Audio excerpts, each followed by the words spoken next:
The kid you hear playing the piano, he's not mine. On top of the 2 weekly piano lessons and finger yoga, I give my son Smarty Pants vitamins to support his brain health because while I'm supposed to say it's not a competition, of course it's a f***ing competition. Choose Smarty Pants vitamins to support your kid's brain health and help them master whatever their chopsticks may be. Shop on Amazon, smartypantsvitamins.com, or at Target today.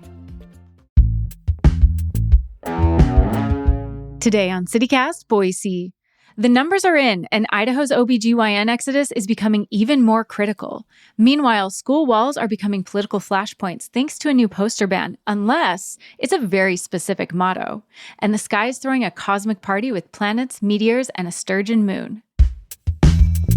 It's Friday, August 8th. I'm Lindsay Van Allen, and this is what Boise's talking about. It's Friday once again, and joining me this week is our Hey Boise newsletter editor, Blake Hunter. Thank you so much for being here, Blake. Hey, happy Friday. Happy Friday. This first story isn't maybe so happy, but I definitely do want to talk about it as somebody who is a nurse and has a uterus and lives in Idaho. But a new study just came out that confirmed that the amount of doctors leaving Idaho because of the abortion ban has just skyrocketed. Now it's up to 35% of the practicing OB-GYNs have left the state or are just no longer practicing since the Dobbs decision in 2022, which is startling and shocking and is going to have some big ramifications for our state. But Blake, I was wondering, is there anything that stood out to you from this story or how it's been reported or even people's response to it? Yeah, I think that the biggest thing that has stood out to me is just that this is a confirmation of what people said was going to happen, said was happening, and now we have the numbers to back up this is what happened, which is not to say that the story of like abortion and this practice, like obstetrics just in general is not, like it's not over in Idaho, obviously. Like it in many ways is just kind of beginning in a new, I don't know what you want to call it, phase, era. I'm not sure. I don't want to put a name on that, to be honest. But I think that that's the biggest thing that stands out to me is that this is just a confirmation of like, I mean, I remember being here in like 2018, like when different abortion bills were being floated around. And this is obviously years before Roe v. Wade was overturned. And doctors saying like, and people saying like, doctors will leave because of this. Yeah. The other thing that stands out to me with doctors leaving is, you know, all of the practices that they provide exiting the state and how that affects the state's economy. I think that the term like brain drain kind of gives me the creeps sometimes. Like I don't really like that term because it feels like a holier than thou kind of thing sometimes. But I think that there's a different way to talk about physicians leaving the state. Like that just is a bad thing for everyone. And there's kind of no way around that. And, you know, oftentimes that means that other doctors will go with them.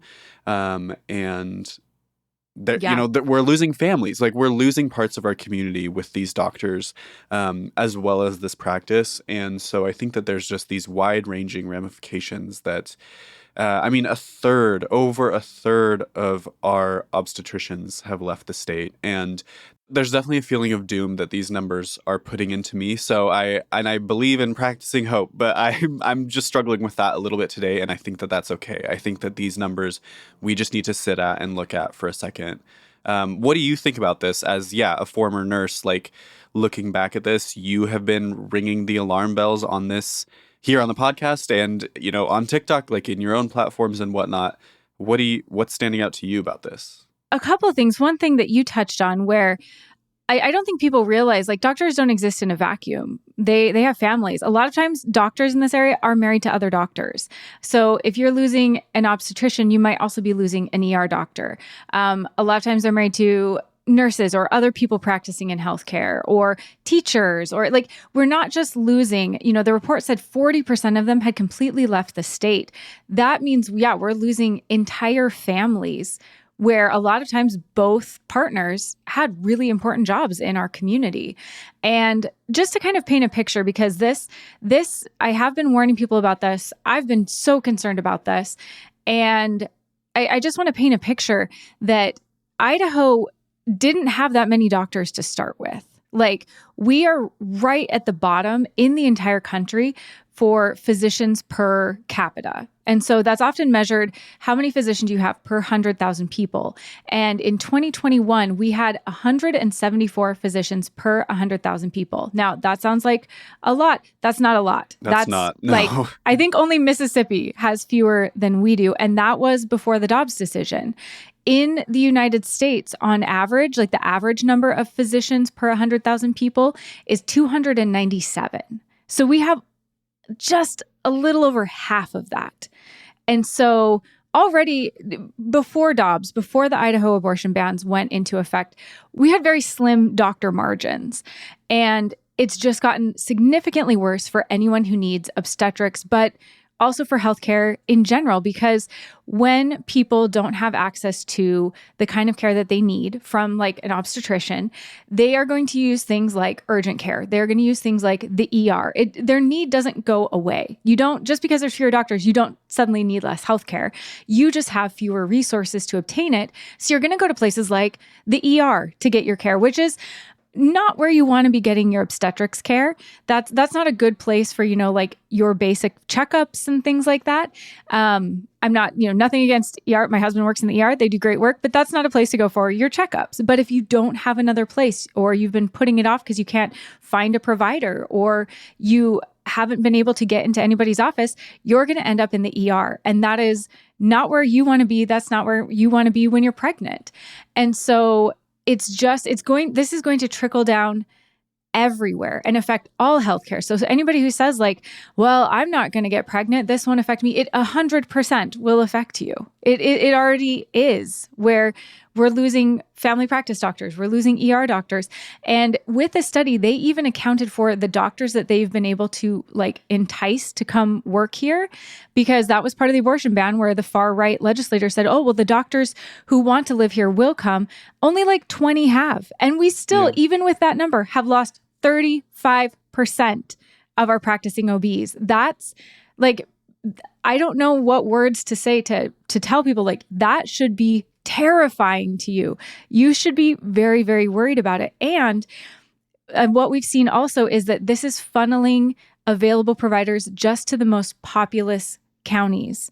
They found that the vast majority of OB-GYNs that are still here are practicing in just the 7 highest populated counties. So that leaves our rural areas just absolutely destitute, without any OBs or without good access to OB care.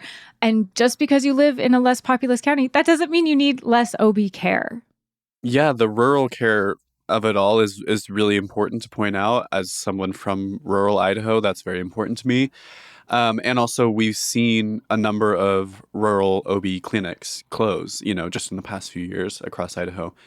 A couple other like pieces of context just around the issue of reproductive care, like this particular issue of reproductive care in Idaho, that I want to point out is that I'm just really glad that we have this data. I know that that's like the tiniest, slimmest silver lining here, but it is worth pointing out. I'm glad that we have this data. Additionally, I'm really glad that the Idaho's Maternal Mortality Review Committee is back reinstated. We'll see how that actually operates. But last year, around this time, we were talking about how it was gone. I'm glad to see that it's back reinstated.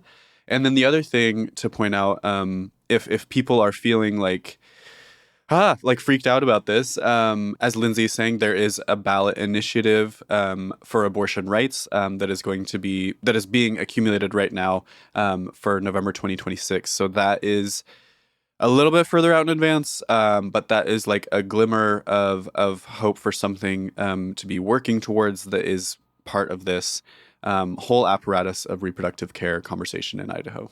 Absolutely. And I am so glad that in this data, a lot of the physicians said that the reason they left or they stopped practicing was the very strict abortion bans. And doctors in normal life really try to not be political. They're here to work with all kinds of patients. So I hope people understand, to have doctors say, yes, the abortion ban is why I left. The abortion ban is why I'm no longer practicing. That's a canary in the coal mine moment, where if they are willing to say that, it is incredibly serious. And I hope with that data, it is brought up during the next legislative session, because so many legislators are saying, like, no, it has nothing to do with the abortion ban. No, they really still refused to even have a conversation that that's why physicians were leaving. And so I really hope that this data can at least bring up some discussions in the legislature. I'm trying to have hope that that is the reason, and that needs to be addressed. That's my final point that I want to point out on this too, is that the legislature has had 2 or 3 full legislative sessions to add, exemptions or whatever you want to call them, kind of stipulations on top of Idaho's abortion laws. And this data runs up, the period of data collection runs right up until the beginning of this most recent legislative session. And in these 3 legislative sessions, there has been no significant move, particularly among Republicans, to actually add concessions. And so this is the results of that. And so we'll see what happens come January when the legislature resumes.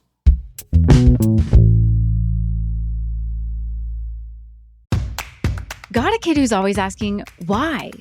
Summit Innovation Lab is the place where curious kids in the Treasure Valley thrive. Summit Innovation Lab isn't your typical STEM center. It's educator-owned, totally local, and combines professional-grade equipment with the personalized attention only a master's-level educator can provide. And they keep classes small, so every child gets the support they need.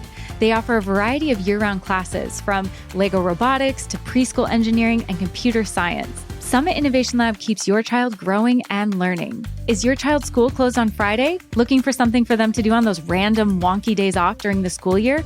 No problem. They offer Friday camps and are open every day the schools around the valley are closed. And this fall, they're leveling up with their new nonprofit, STEM Boise, and hosting Girls Who Code to bring even more access to STEM fun. If you're ready to fuel your kids' curiosity and get them off those screens, head to summitinnovationlab.com to explore classes. Put us in a box. Go ahead. That just gives us something to break out of. Because the next generation 2025 GMC Terrain Elevation is raising the standard of what comes standard. As far as expectations go, why meet them when you can shatter them? What we choose to challenge, we challenge completely. We are professional grade. Visit gmc.com to learn more. All right, Blake, I want to jump into another story. I have a lot of feelings about this story too. I have a lot of feelings just in general, but I'm dying to hear your perspective on a story that came out from Idaho Ed News this week, where we've talked about this on the podcast before. House Bill 41 has gone into effect, and so certain posters and banners are not allowed in schools. The Idaho Board of Education clarified that anything that is an opinion or a perspective, or I think they even said like feelings on anything social, religious, political, anything like that, is not allowed in the classroom. Now we're being sensitive around feelings even? Wow. We are being sensitive around feelings. Yep. Anyway, so one of the first things I flagged with this banner law is that the motto, like "In God We Trust," or that the Pledge of Allegiance, "One Nation Under God," would not qualify to be in schools under this law, because those are religious statements that are opinions, frankly. Right. But it looks like the Idaho Department of Education feels differently. And I am dying to hear your perspective on how they came out for this once a complaint was filed against the national motto, "In God We Trust." Yeah, and the reason is that this is just under a different law. "In God We Trust" is legal to be displayed in classrooms because of a completely different law.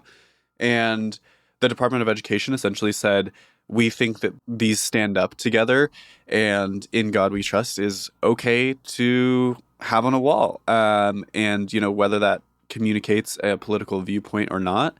I know that there's a lot of people that very understandably, because of their backgrounds, are not going to like this idea, but I even think about like the American flag itself as kind of conveying a political viewpoint, and you can take that or leave that, but that it is just kind of the thorny kind of question that this law is getting us into.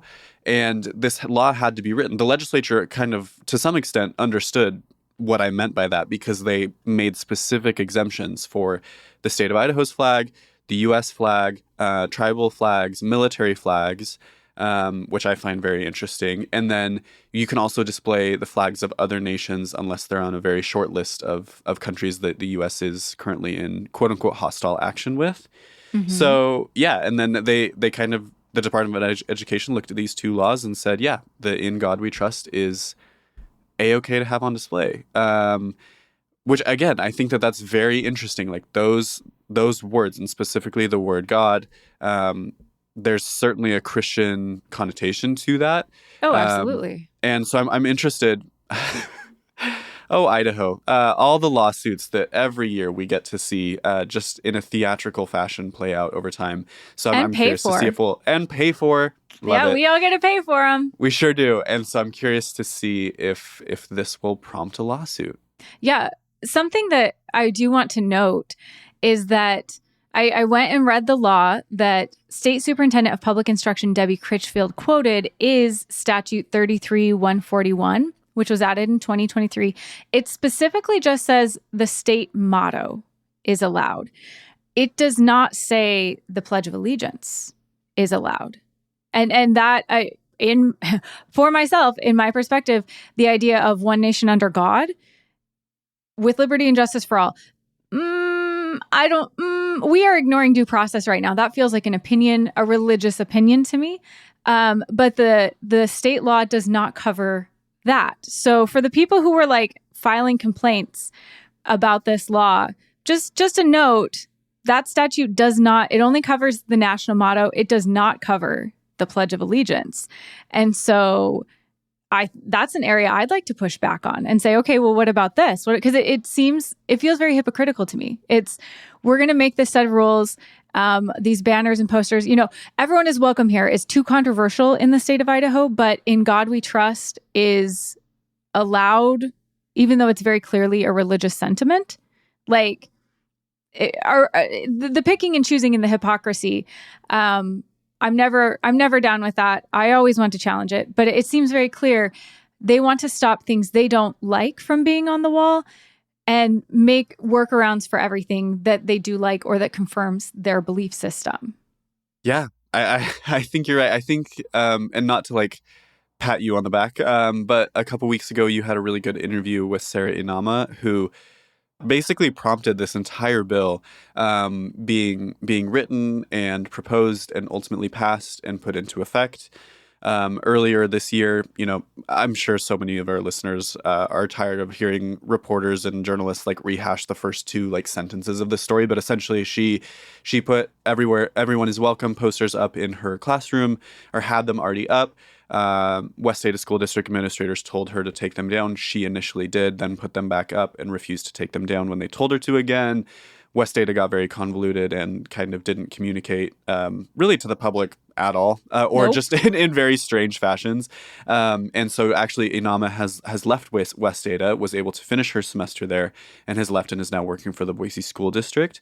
So good luck to her in her new job. But you had a really good interview with her a couple weeks ago where she was talking about this, and she was able to speak a little bit more of her mind and just say, I just simply disagree that everyone is welcome here, and, using rainbow flags and multiple different skin tones in the raised hands image is a political ideology or represents a political ideology. And so I would really recommend people go listen back to that, because there's both of you kind of responding to Attorney General Raul Labrador's think piece that he wrote for Fox News, where he said that her posters were indicative of DEI, diversity, equity, and inclusion policies that, quote unquote, represent a comprehensive worldview that undermines parental authority over children's moral development. So again, this is the state of Idaho being really concerned about parental choice, or saying that that's it. And then a lot of other people saying, that's actually not what this is about at all. So I'm really curious, again, to see if we will have a lawsuit come from this, probably within the next few weeks, honestly, as soon as school picks up. Yeah, well, and the two laws are in contradiction with each other. And so that's where, with Idaho legislature, I'm always shaking my head, is that they have so many laws that just continually contradict each other, which leads to these lawsuits that then we have to pay for. So we'll have to see, because what is written and how it's being interpreted directly conflicts with other Idaho laws, and it's just not clear. Are you ready to dairy-free your mind? This summer, melt away your dairy-free expectations with So Delicious dairy-free frozen desserts. Enjoy mind-blowing flavors like salted caramel cluster, chocolate cookies and cream, cookie dough, and more. For over 35 years, So Delicious has been cranking up the flavor with show-stopping products that are 100% dairy-free, certified vegan by Vegan Action, and are so unbelievably creamy, your taste buds will do a double take. Dairy-free your mind. Visit SoDeliciousDairyFree.com. Stuck in a lo-fi loop again? Hit shuffle and refresh the everyday with Mentos Gum. Pop a piece and turn that sleepy soundscape into a dance floor. Freshen up your moves with spearmint. Find freedom with fresh mint. Get juicy with red fruit lime and tropical. Or choose a different way to refresh the everyday with your favorite. Mentos Gum. Yes to fresh.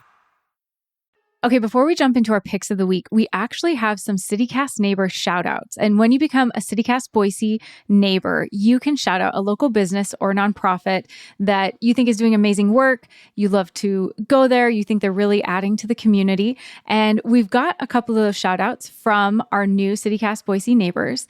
And so I wanted to give them their moment in the sun. So Amy P wanted to give a shout out to Hemlock, which is a new restaurant in the area. I believe she owns it, and she's just really excited for everyone to check it out. So thank you so much for that shout out, Amy P. And then we've got another shout out, right, Blake? Yes. Lisa W gave a shout out to the Rangeland Fire Protection Association, or the RFPA, which is an actual nonprofit group that is consisted of like ranchers and farmers and rural folks who are like usually the initial response to wildfires. And she just wanted to shout them out to, kind of give some love to, luckily we haven't had a terrible fire season this year, like knock on wood, if you can, please, listeners. But absolutely a great shout out to protect Idaho's lands. Thank you so much for those shout outs from Lisa W. and Amy P. And if you want to shout out a local business or nonprofit that you think is doing great work or you just love, you can become a CityCast Boise neighbor at membership.citycast.fm. Okay, let's jump into our picks of the week. Blake, what is your pick this week?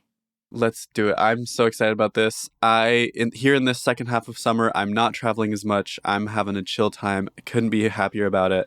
Partially because it is heirloom tomato season and I'm trying to make the most of it.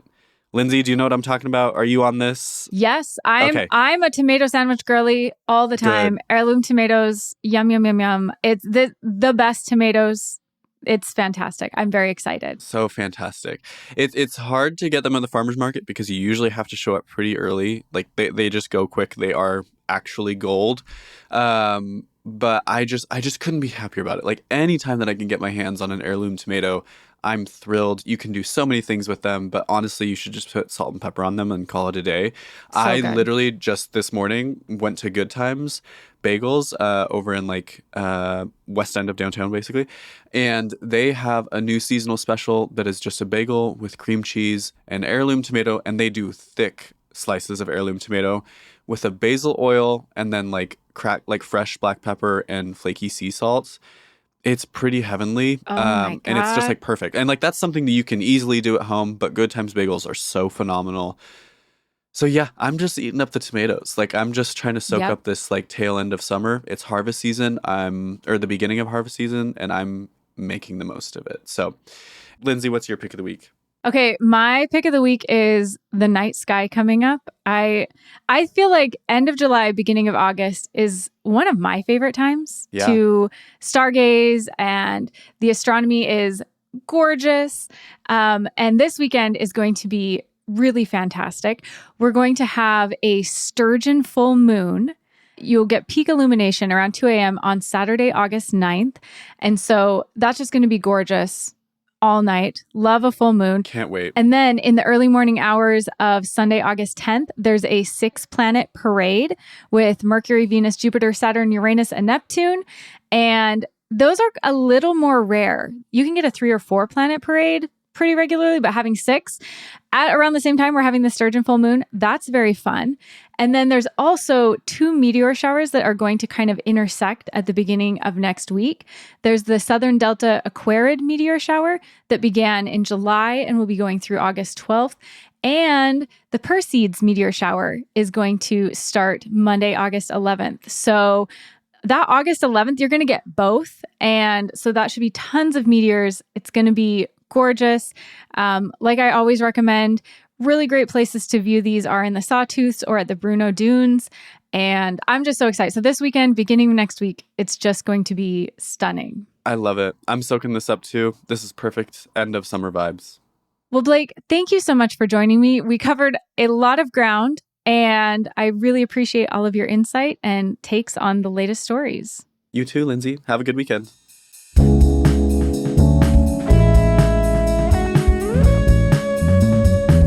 That's all for today here on CityCast Boise. The show is produced by Evelyn Avitia, Frankie Barnhill, and me, Lindsay Van Allen. Blake Hunter writes our Hey Boise newsletter, and our music is by Up Is the Down Is the, All the Kimonos, and 8 Main. If you enjoyed our show today, leave us a review. It helps other people find us. We'll be back on Monday with another great local story. Catch you then.